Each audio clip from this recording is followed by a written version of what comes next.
Good afternoon, everyone. Today we explore a powerful question.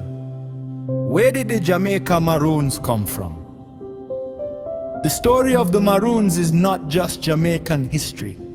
It is a story of African strength, resistance, and unbreakable human desire for freedom. The Jamaica Maroons are descendants of enslaved Africans who were brought to the Caribbean during the transatlantic slave trade. Beginning in the 1600s, European powers forcibly removed millions of Africans from West and Central Africa. Many of those who arrived in Jamaica came from regions that are now known as Ghana, Nigeria, Sierra Leone, and the Congo. But the Maroons were not simply enslaved people. They were warriors, farmers, leaders, and skilled strategists long before they were captured. Many came from powerful African societies such as the Akan people of present-day Ghana.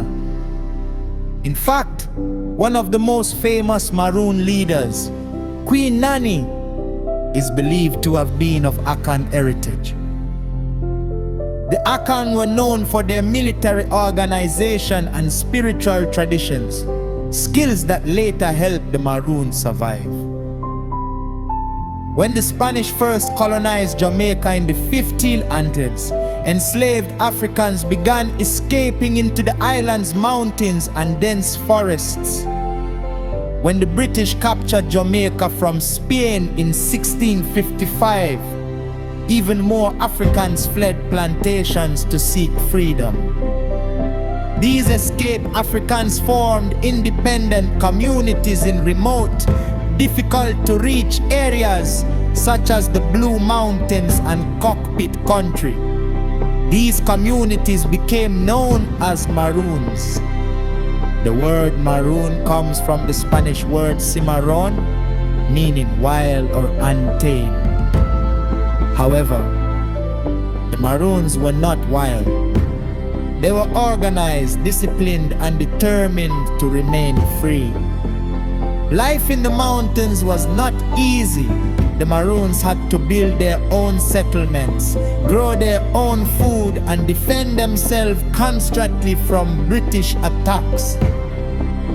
But they used their knowledge of African warfare and the natural landscape to their advantage. They mastered guerrilla warfare, surprise attacks, strategic retreats, and ambush tactics, confusing British soldiers who were unfamiliar with the terrain. For decades, the Maroons fought against British forces in what became known as the Maroon Wars. Despite being outnumbered and outgunned, they successfully resisted British control. Their resistance was so strong that in 1729 and in 1740, the British signed peace treaties with the Maroons, recognizing their freedom and granting them land. This was extraordinary at a time when slavery was still legal and widespread. The Maroons forced one of the most powerful empires in the world to negotiate with them. Today, Maroon communities still exist in Jamaica, including places like Akompong and Moore Town. They continue to preserve African traditions in language, drumming, herbal medicine, and spiritual practices. Their culture is living proof that even in the darkest circumstances, identity and heritage can survive. The story of the Jamaica Maroons reminds us that freedom was not simply given. It was fought for. It tells us that the spirit of Africa did not disappear in the Caribbean. It adapted, resisted, and endured. So when we ask, where did the Jamaica Maroons come from? The answer is this: they came from Africa. They came from strength.